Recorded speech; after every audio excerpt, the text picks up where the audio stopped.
Okay, I'm happy to talk about a particularly unique type of muffler that's out there. Alright, this is known as the Classicchambered muffler, sometimes known as a power stick, sometimes known as a turbo tube.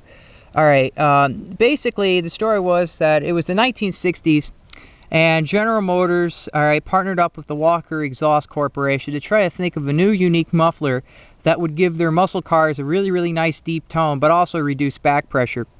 And they had come across with this unique little muffler here.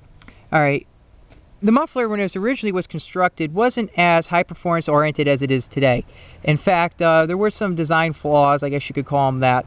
But nowadays, there's plenty of aftermarket manufacturers who still build these things. Alright, you know, there was a time period where they were hard to find, but they're getting much more common due to the internet and more people have been learning about them.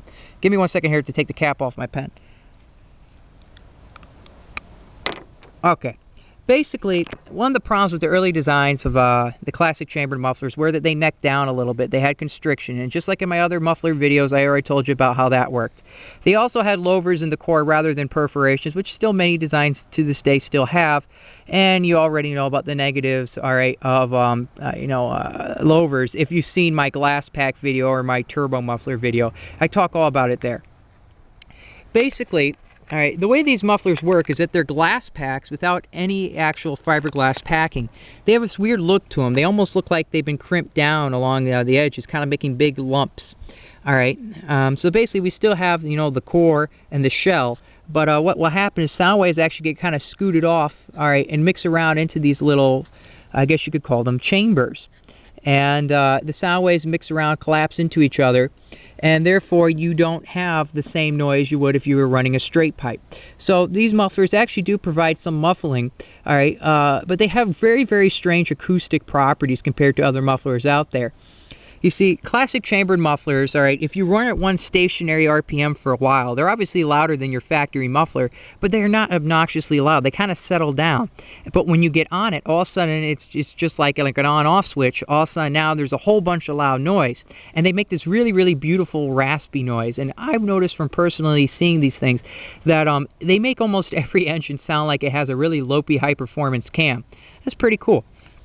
And I gotta say, this gives you a really good muscle car sound, and a lot of people actually use these as not just mufflers but resonators. Sometimes they'll have a Flowmaster on a car, which is a more modern chamber style muffler, and it will start droning. And in order to eliminate drone, what they'll do is they'll put a Classicchambered muffler in front of it, and it'll get rid of that. See, that's the great thing about these mufflers, is I've never found any real reports of them droning in a cabin.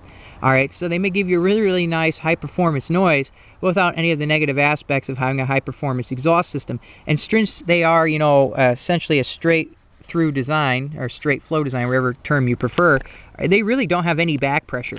Now, there's several manufacturers out there who make these actually as kits you can buy to put on a car. You don't just need to, buy a muffler and kind of fab it yourself. There's actually, Stainless Works builds them in stainless steel. There's the company Classicchambered builds them and basically tells people they're called Powersticks. Then you also have Sweet Thunder, a company which also builds their own version of these Classicchambered mufflers. And then there's this one guy out there who I think builds really unique ones. He uses perforated cores rather than louvered cores, like basically back in the day Walker used to build them and sell them as turbo tubes. They used to have perforated cores, and I guess they stopped building them out sometime in the 80s or 90s for the aftermarket. Yeah, it's called Mr. T's Automotive. He's actually got a YouTube channel. That's one of the channels I actually kind of learned a little bit about these things on. So these are a really cool style muffler. They are a bit old school, but they're coming back. I've seen people put them on all different types of trucks, Nissan Titans, whatever, Toyota Tundras. They put them on Cadillacs. They put them on practically everything. They make it sound like it's some sort of muscle car. So these are really cool mufflers. So for all those watching, take care.